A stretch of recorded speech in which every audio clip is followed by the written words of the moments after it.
How's it going today, guys? In this video, I'm going to be reviewing the Badger Ordnance Condition One modular mount for LPVOs and scopes. If you want to see more content like this, please like, subscribe, and share to help support the channel, and I would appreciate that. In my opinion, this is the best LPVO or scope mount you can get for your 30 to 34 millimeter scopes. Because of all the different options it gives you, you can get this in black or tan. The scope mount itself costs about $305.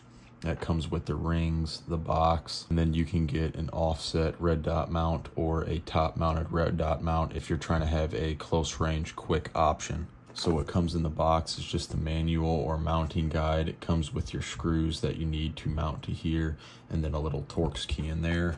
Here's an illustration on the back on all the different types of mods you can do to it. It has a bunch of different stuff, a self-leveler, just tons of different mounts for tons of different options for different mounts that you might want. These Badger Ordnance mounts are very durable and reliable, so there's nothing to worry about there. These are your scope rings that you would just place on top if you're not mounting anything on the top. If you did want something along the lines of a 12 o'clock red dot, you would have something like that.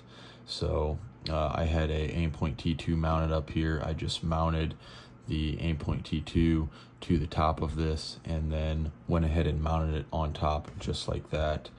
If you were to go with an offset red dot, this is the 45-degree angle. They have a 45 and a 30-degree angle depending on what scope you're using. You can tuck it closer or farther away. I had the Vortex Razor Gen 3 1 to 10 on here, so I went with the 45 to make sure that it was offset enough to clear my windage knob.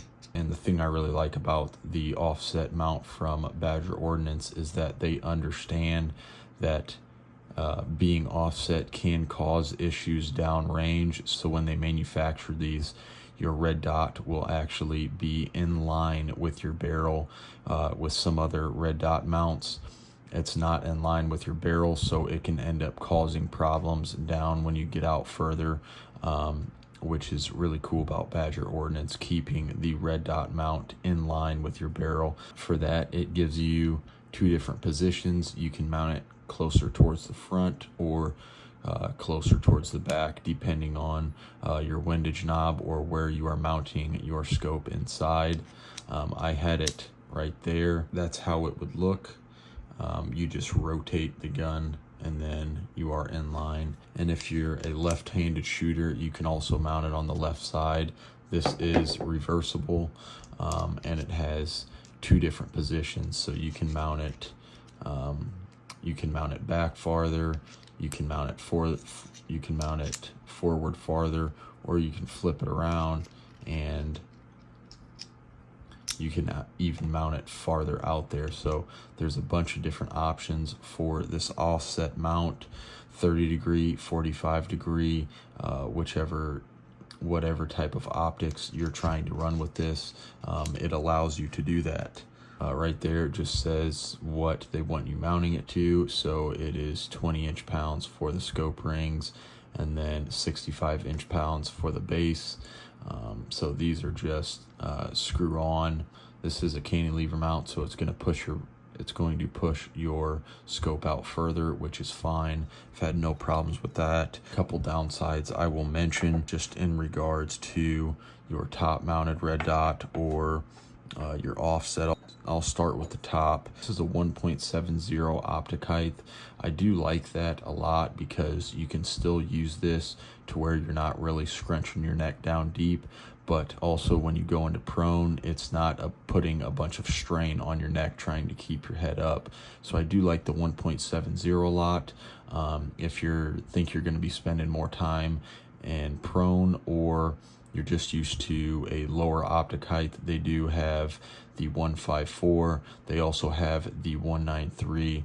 I'm not a huge fan of the 193 for scopes, but that's just me personally, just because I think to really get the full capability out of that scope, you're going to be doing a lot of resting shots while having it at the 170 height, and then having the top mounted 12 o'clock position with an aim point T2.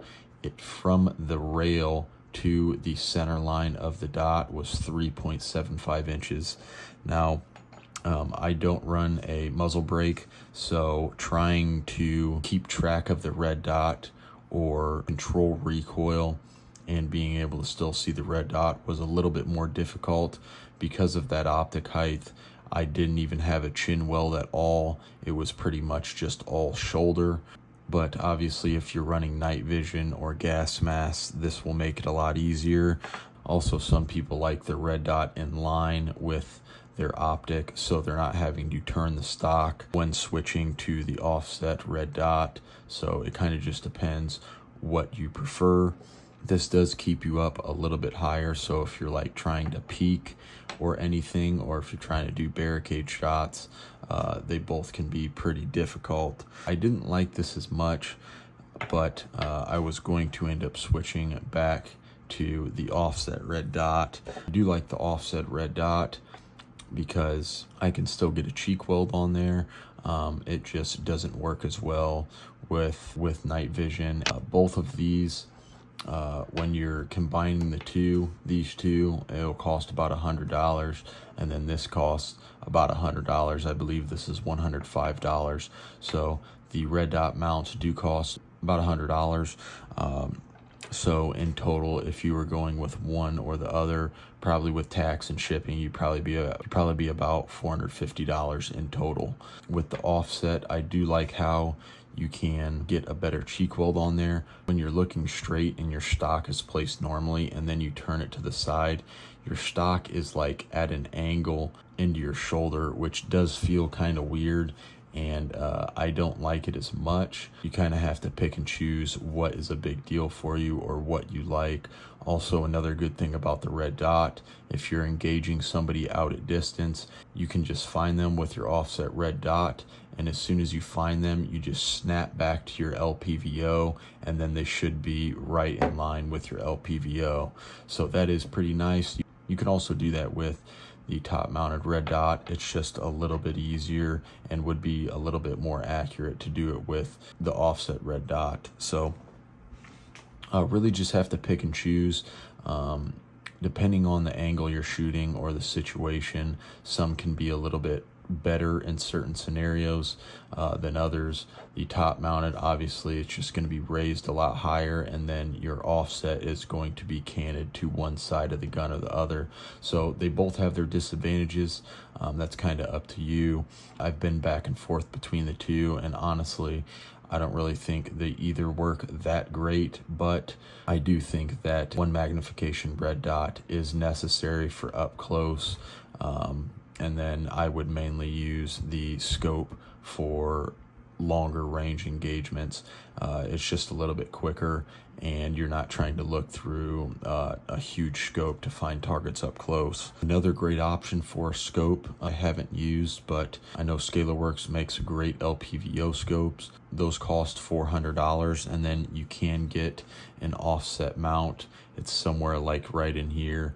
I don't know if you can push it back or forth or not, but they do make offset for any red dot you might want to add. The good thing about ScalarWorks is their mounts are super light and they are durable as well. But if you did want a 12 o'clock top mounted red dot, unfortunately, because their design, it's unable to do it with that product because the rings overlap up top, and they actually clamp down on the sides.